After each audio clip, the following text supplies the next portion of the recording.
Bonjour les amis, j'espère que vous allez bien. Je suis heureux de vous retrouver dans cette deuxième partie de notre projet Kaggle, le projet qu'on a démarré dans la vidéo précédente. L'idée de ce projet, c'est que on dispose d'une base de données de clients d'une banque et ces clients souhaitent avoir un crédit logement. Donc, à base de leurs caractéristiques, on veut créer un modèle qui va prévoir est-ce qu'on peut accorder ce crédit à ces personnes-là ou bien non. Donc, dans la vidéo précédente, on a essayé de découvrir cette base de données. On a fait un peu de préparation de données. Bon, la base de données était relativement propre, mais on a fait quand même quelques modifications, à savoir supprimer les valeurs manquantes. Donc là, on va essayer donc d'avancer dans la partie analyse univariée, c'est-à-dire on va prendre variable par variable et on va essayer donc de la comprendre. Après, on va faire de l'analyse bivariée pour préparer notre base de données pour appliquer des modèles de machine learning. Voilà, donc ça va être une vidéo très riche. Donc on va comprendre pas mal de choses. Donc rapidement, on se retrouve dans ma console.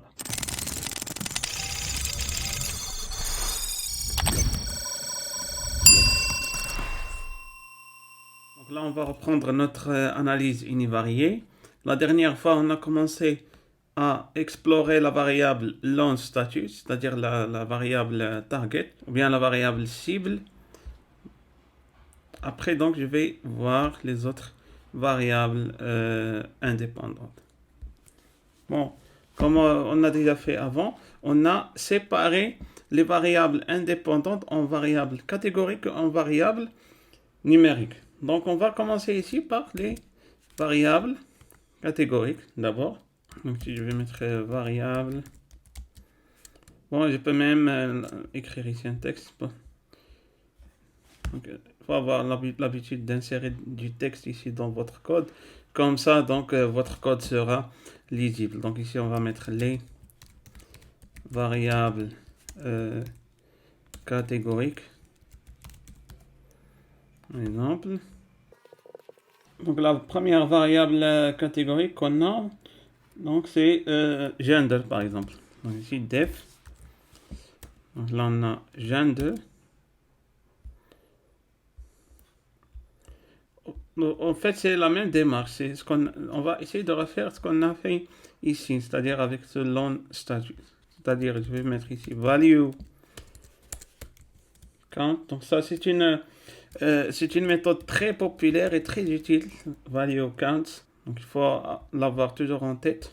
Essayez d'avoir l'habitude de l'utiliser. Voilà, donc ici j'ai 500 hommes et 112 femelles. L'avantage ici qu'on a, c'est que lorsqu'on met ici value count, donc il m'affiche les valeurs, même les valeurs uniques. C'est-à-dire, si par exemple ici j'avais dans des champs mail, par exemple ici en M minuscule, j'aurais ici mail avec M majuscule et M avec mail avec M minuscule. Parce que donc ici, comme on dit en anglais, case sensitive, c'est-à-dire qu'elle est sensible à majuscule. Donc, ceci va nous aider donc d'explorer la variable et de faire éventuellement du nettoyage. Mais là, donc, on a, comme j'ai déjà dit dans la vidéo précédente, là, la base de données, elle est relativement propre. Donc, c'est-à-dire ici, dans gender, on a uniquement deux valeurs, soit male, soit female. Je n'ai pas, par exemple, male avec minuscule, ou bien MF, ou bien donc femme, homme. Donc, là, c'est propre. Donc, j'ai uniquement deux sexes. Donc ici, je continue. Je vais essayer de voir, c'est-à-dire la valeur normalisée, ou plutôt le pourcentage. Donc je vais mettre ici gender. Point. Je vais mettre encore ici value count. Mais là, cette fois-ci, je vais mettre normalize égale true. Multiplié par 100. Je vais voir ici ce que j'aurai. Il y a un problème. Oui, ici, donc, il manque un A. Et voilà. Voilà, donc ici, j'ai 81% d'hommes et 18% de femmes. C'est-à-dire les hommes ont plus tendance à demander un crédit.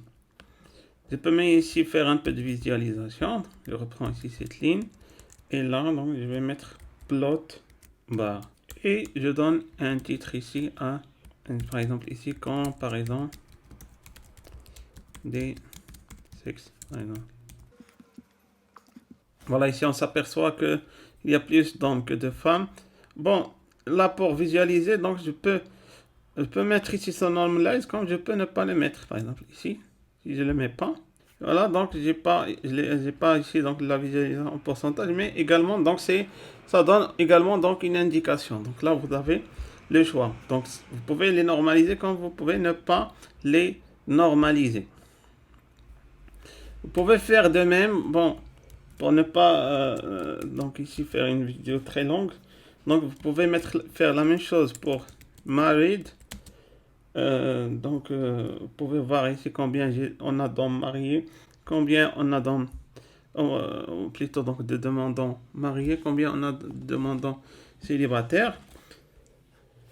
Et vous utilisez toujours ces trois lignes, c'est-à-dire pour marier, donc vous mettez ici value count, vous mettez ici donc value count normalize, donc pour voir les pourcentages, et donc là vous visualisez donc ici c'est-à-dire le pourcentage ou bien donc le nombre de gens mariés et les gens célibataires. Donc on peut faire la même chose pour normalize, pour married et pour par exemple ici self-employed, c'est-à-dire ici les variables catégoriques qu'on a. Oui, donc credit history également. Credit history. Par contre là, je vais essayer donc de voir ici comment les choses se passent pour dependent. En tout cas, vous allez voir que c'est la même chose. Donc là, c'est-à-dire l'analyse univariée. Donc je vais faire directement du pourcentage. Donc ici, df dependent. Voilà. Value count normalize true. Et je multiplie par 100. Donc pour avoir le pourcentage. Donc vous voyez ici, on a 58% de couples en 0 enfant, 16% en un enfant, 16% ici en un enfant, 2 enfants, et 8% en plus que 3 enfants. On peut bien sûr ici visualiser, donc c'est la même chose. Donc si je prends par exemple ça, le nombre des dépendants, bien bon, des enfants, me permet donc de dire que c'est la même chose. Et voilà. Voilà, ici on peut voir ici la configuration donc des dépendants, donc selon, c'est-à-dire par rapport aux gens qui demandent un crédit. Donc là on peut voir que la majorité des demandeurs ont 0 enfant. Bon, donc avant de boucler cette partie analyse univariée, donc là on va voir. Donc je vais mettre ici une cellule texte.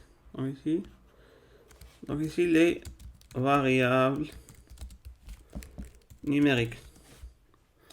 Bon, pour les variables numériques, je peux par exemple faire ici num. Non, je ne me rappelle pas comment j'ai appelé le groupe des variables numériques. Donc var num. Vous voyez ici l'intérêt de séparer les variables catégoriques et les variables numériques. Donc je peux prendre uniquement ici les cellules numériques et je vais les mettre ici à l'intérieur de df. Voilà, qu'est-ce que j'aurai ici? Voilà, donc j'ai ici donc les valeurs ou bien les variables numériques. Donc j'ai applicant income, co-applicant income, loan amount et loan amount term. Donc ce que je peux faire, je peux déjà utiliser une méthode très puissante, describe. Donc là, il va afficher plusieurs variables statistiques, plutôt valeurs statistiques. Donc ici, j'ai 614 valeurs. Donc ici, c'est partout. Donc 614 valeurs. Donc il n'y a pas de valeur manquante. Ça, on a déjà travaillé ce point avant. Par rapport à la moyenne. Donc ici, la moyenne des personnes, ou plutôt des salaires qui demandent le crédit. Donc ici, c'est 5400. Par contre, pour la médiane, donc la médiane ici, donc c'est ça, ce 50% ici, ça correspond à la médiane. Donc ici, 3812 $. Donc ici, c'est la médiane, donc le salaire médian donc des gens qui demandent un crédit. Bon, pourquoi il y a cet écart? Parce qu'on a des valeurs aberrantes ou bien ce qu'on appelle des outliers. Bon, dans ces séries, on ne va pas travailler sur les outliers, donc je vais laisser ça pour un autre projet. Parce que ici, bon, l'impact quand même n'est pas très grave. Mais bien sûr, si vous voulez améliorer votre modèle, il faut vraiment travailler ce point également. Donc ici, pour la moyenne, toujours, donc ici, le salaire moyen du co-applicant ou bien donc du conjoint, donc ici, c'est 1600. Donc vous voyez ici déjà que le salaire de la personne qui demande est toujours supérieur à son conjoint. Ici, donc, le montant du crédit. Le montant du crédit ici qu'on a, c'est en $1000. C'est-à-dire ici, quand vous voyez 145, c'est 145 000 $. La valeur médiane ici, c'est 128. Donc là aussi, donc il n'y a pas, donc là, il y a pas beaucoup de outliers, donc c'est pour ça que c'est presque la même chose. Pour la durée, donc ça tourne autour de 300, c'est-à-dire 42, et pour une médiane ici, donc de 360. Bon, je vais vous montrer également un autre point. Donc ici pour le salaire, donc la personne qui demande, donc vous voyez ici le minimum c'est 150 $. Donc ça c'est le minimum. Pour le max, vous voyez ici donc c'est 81 000 $. Donc vous voyez ici l'écart entre le min et le max, donc il est assez énorme. La même chose ici. Donc pour le salaire donc, du conjoint, donc ici, ça part de 0 jusqu'à 41 667. Donc là, visiblement, il y a des valeurs aberrantes, mais comme j'ai dit, donc on ne va pas les traiter ici dans cette vidéo ni dans ce projet. Donc je vais laisser ça pour un autre projet. D'ailleurs, j'ai déjà une vidéo sur les valeurs aberrantes. Je vais essayer de laisser le lien de la vidéo dans la description. Voilà, donc ici c'est une première analyse donc qu'on peut faire sur les valeurs numériques. Je peux par exemple prendre ici ces caractéristiques une par une. Par exemple ici le salaire. Donc je vais essayer donc de le visualiser. Donc comment je peux le visualiser? Donc d'abord j'aurai besoin, je reviens ici en haut, j'aurai besoin d'importer ici le package donc de la visualisation. C'est-à-dire ici import matplotlib, donc là matplotlib pyplot as plt, et j'aurai besoin également donc de import seaborn as hns. Donc ici c'est des packages de visualisation. Donc j'exécute et je reviens ici à ma cellule. Donc là je vais visualiser, je vais mettre ici plt. Je vais mettre ici un commentaire déjà, par exemple ici, applicant income. Donc ici plt figure, parce que ici je vais mettre deux figures. Donc ici figure 1, plt sub. Bon, ici il y en a qui vont me dire, est-ce que je dois apprendre par cœur ça? Vous n'avez pas besoin d'apprendre par cœur, donc ici cette partie visualisation. Donc ce que je vous recommande donc c'est d'avoir c'est-à-dire des notebooks de référence que vous pouvez utiliser pour chaque projet. C'est-à-dire vous avez une base de données à analyser et de l'autre côté vous avez les projets sur lesquels vous avez déjà travaillé. Donc les projets sur lesquels vous avez travaillé donc constituent un bagage technique que vous pouvez utiliser, un ensemble de techniques que vous allez juger adapté pour chaque situation. Donc là par exemple on a besoin donc de visualiser deux choses par rapport à cette variable numérique pour comprendre de quoi il s'agit-il. Donc ici j'ai subplot 1, 2. Bon, remarquez ici déjà, je vais vous expliquer. Donc ça c'est la première. Donc ici donc j'ai figure 1. Je vais la diviser en subplot, en deux sous-figures. Donc ici la première sous-figure, donc c'est celle-là. Donc ici je vais dessiner la première ici, donc dans la position 1, 2, 1. Et là, je vais dessiner la deuxième dans 1, 2, 2. Donc la première que je vais mettre dans 1, 2, 1, c'est displot. Displot, c'est-à-dire la distribution, ce qui dessine la distribution. Vous allez voir de quoi elle a l'air. Et de l'autre côté, je vais mettre ce qu'on appelle le box plot. Donc ici, je vais mettre df applicant income.plot.box. Donc ici, je vais dessiner le diagramme en moustache. Donc là, normalement, vous devez avoir une idée sur la signification donc, de ces, c'est-à-dire de diagramme en moustache, diagramme en distribution. Donc si je vais mettre PLT, donc ici, subtitle. Bon, je ne vais pas mettre de titre. PLT.show. Donc pour tout afficher. Voilà, donc bon, je vais séparer ça comme ça pour que ça soit visible pour vous. Donc ici, j'ai créé une figure. Et là, j'ai la première figure, sous-figure. Et là, c'est la deuxième. Ici, donc, je n'ai pas mis de titre et je demande donc ici qu'on m'affiche ce qu'on a dessiné. Donc, je vais exécuter. Ah. Je pense que je me suis trompé quelque part. Donc, pour le diagramme ici, en moustache, donc il est clair. Donc ici, vous voyez ici le salaire qui a beaucoup de valeurs aberrantes. Et là, donc, ça tourne autour, donc normalement ici, donc on a dit ici 5000 dollars. Donc, c'est plutôt 3000 dollars, la valeur médiane. Donc ici, on a cette ligne-là, donc c'est la médiane. Mais je ne sais pas pourquoi il n'a pas affiché cette valeur. Oui, donc ici, c'est dist. Et voilà. Voilà, donc ici, j'ai les deux figures. Donc là, c'est la première figure, le diagramme en moustache, qui me donne une idée sur l'étalement des salaires. Donc, comme on a dit tout à l'heure, donc il y a beaucoup de valeurs aberrantes. Donc, remarquez surtout, donc ici, c'est 3 valeurs aberrantes. Donc, il faut savoir ici les traiter. Et là, donc, on a la distribution des salaires. Donc, ici, donc tous les salaires tournent autour de entre 3000 et 5000 dollars. Bon, vous pouvez faire la même chose pour co-applicant income. Donc, je reprends ça. Là, donc, je vais mettre par exemple ici. Voilà, donc ici le salaire donc, du co-applicant. Donc, comme on a dit, donc le salaire du demandeur, donc il est toujours supérieur. Donc, on voit ici. Donc ils n'ont pas vraiment la même répartition. Donc ici la majorité déjà en 0, un salaire de 0. Et là donc la majorité un salaire donc de, donc je dirais donc ici entre 3000 et 5000 dollars. Voilà, donc ça c'est pour les variables numériques. Bon, on peut faire la même chose pour les autres variables numériques, donc je vous laisse le soin de le faire.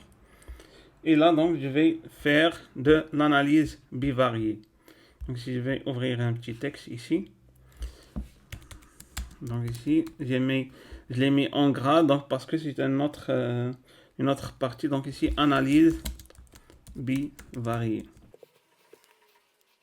Donc, pour l'analyse bivariée, donc, je vais essayer donc, de faire juste 2 figures. Donc, la première figure ici, je vais mettre ici fig axe égale ici plt.sub. Donc je vais créer ici plusieurs sous-figures et je vais mettre toutes les variables. Donc là je vais mettre un commentaire déjà. Donc ici les variables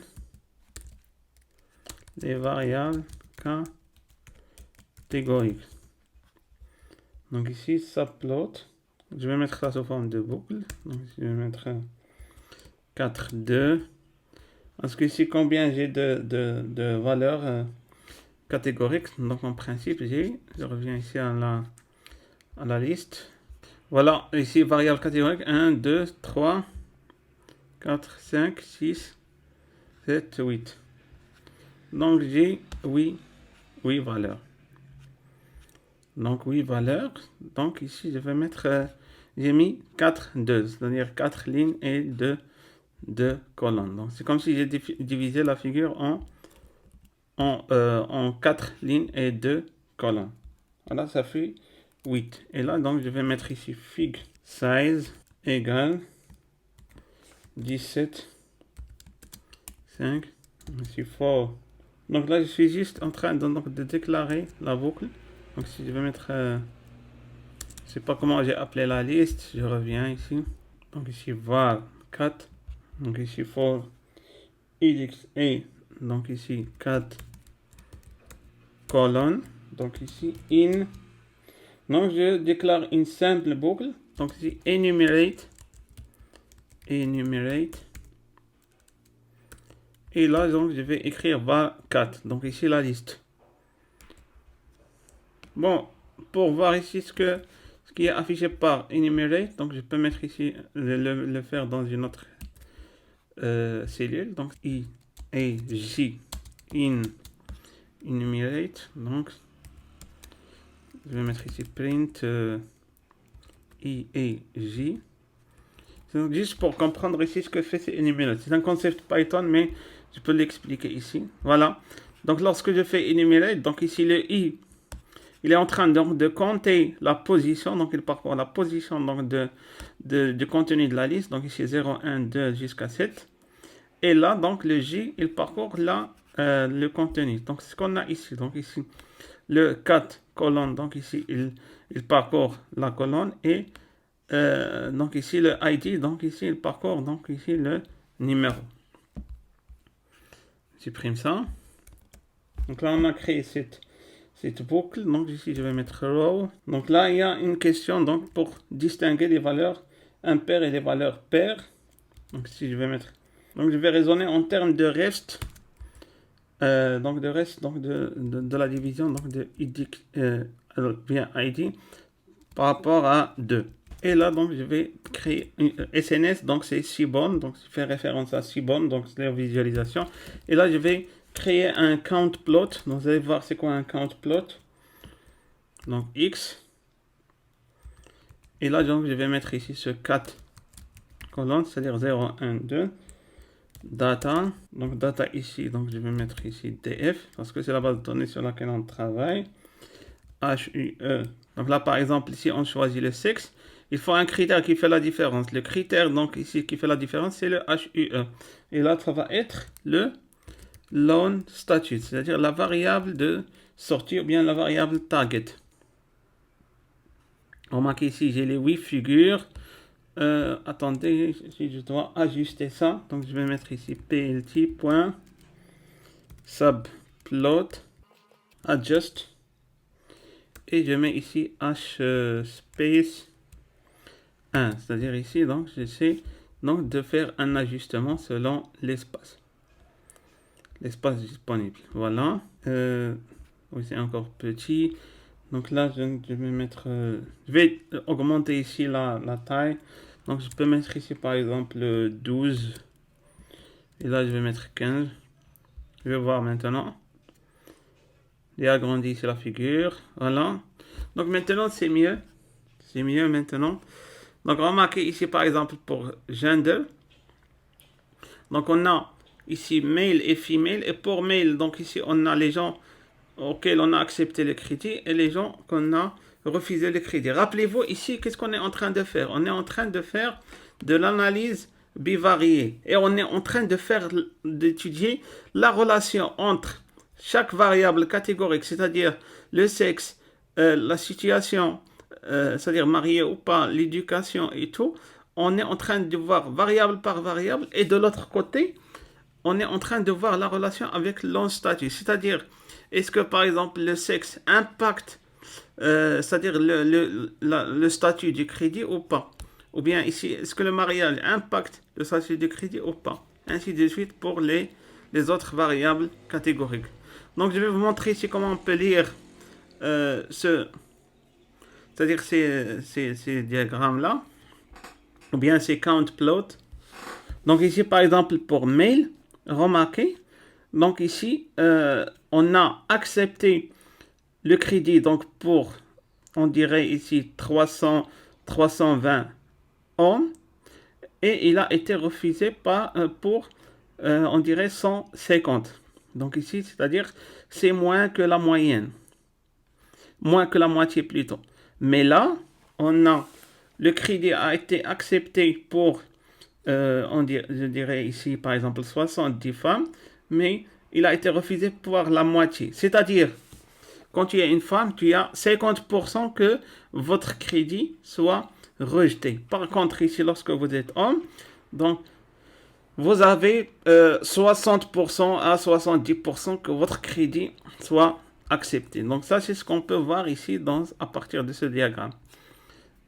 Donc là, également, donc, le cas du mariage. Remarquez ici, lorsque vous n'êtes pas marié, vous avez donc ici, je dirais 40% que votre crédit soit accepté et 60% qu'il soit refusé. Par contre, lorsque vous êtes marié, vous aurez plus de chances que votre crédit soit accepté et moins de chances que votre crédit soit refusé. Donc ici, on est en train de voir l'écart entre, par exemple, ici, yes, c'est-à-dire cette couleur bleue et cette couleur orange.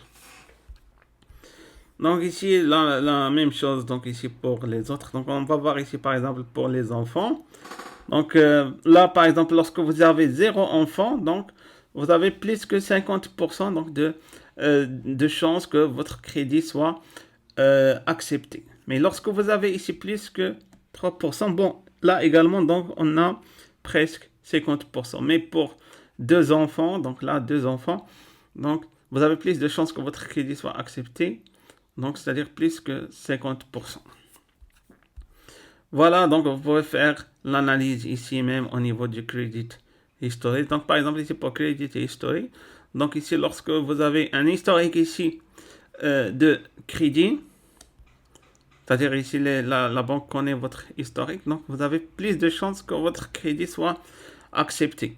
Par contre, ici, lorsque vous n'avez pas d'historique, c'est-à-dire la banque ne vous connaît pas, donc vous avez plutôt donc beaucoup de chances que votre crédit soit refusé.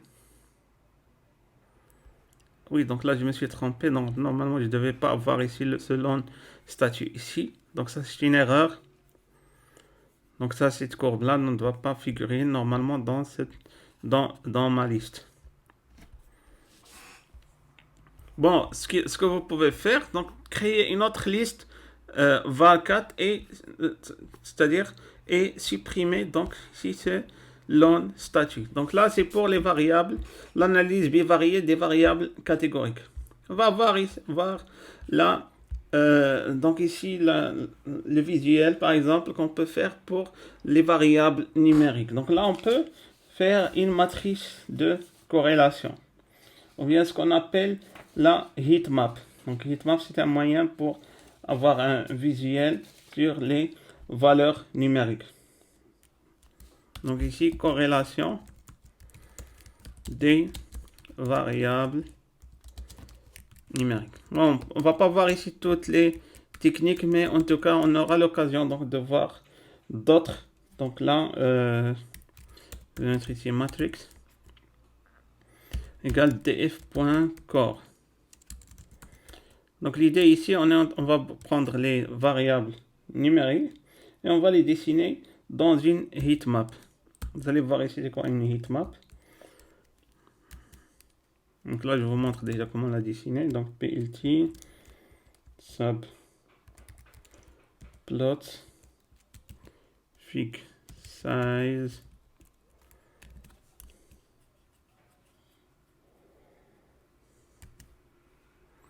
donc je vais mettre ici une taille de 10 12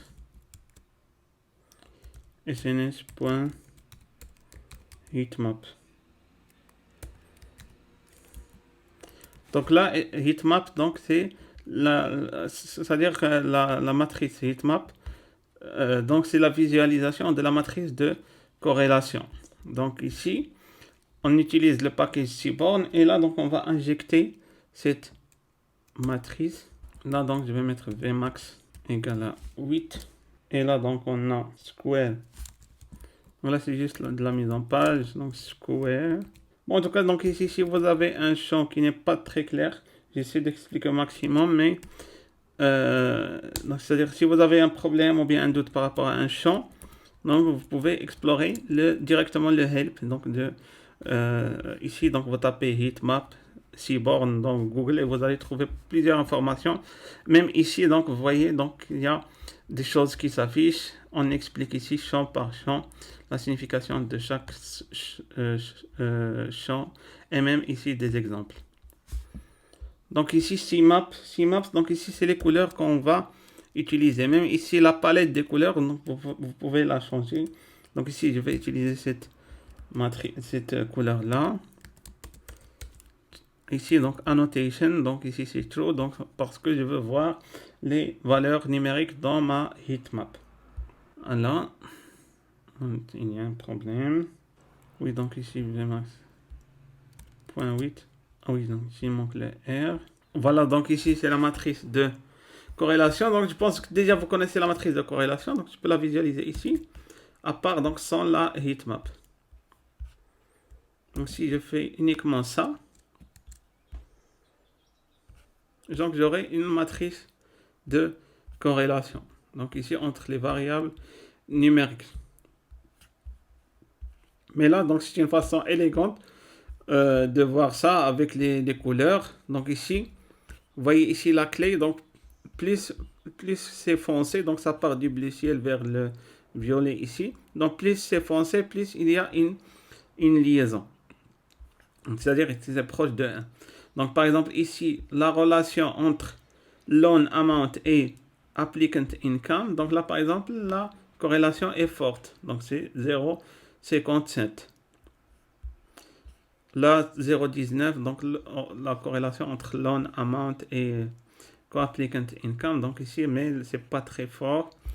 Donc voilà, donc le rôle ici, donc il y a des corrélations même entre les variables numériques. Donc ça, vous pouvez ce que vous pouvez faire, par exemple ici, pour supprimer ce qu'on appelle collinéarité, c'est-à-dire la linéarité même entre des variables qui sont dans les variables indépendantes. Donc je peux le remplacer par un coefficient que je peux calculer. Mais chose qu'on ne va pas faire ici, donc je vais essayer donc de programmer ça dans une autre vidéo. Bon, en tout cas, donc voilà, donc ici c'est la matrice de corrélation qui nous donne une idée donc sur c'est-à-dire la relation entre les variables numériques. Donc voilà, donc pour ne pas faire une vidéo très longue, voilà, donc déjà je m'arrête ici.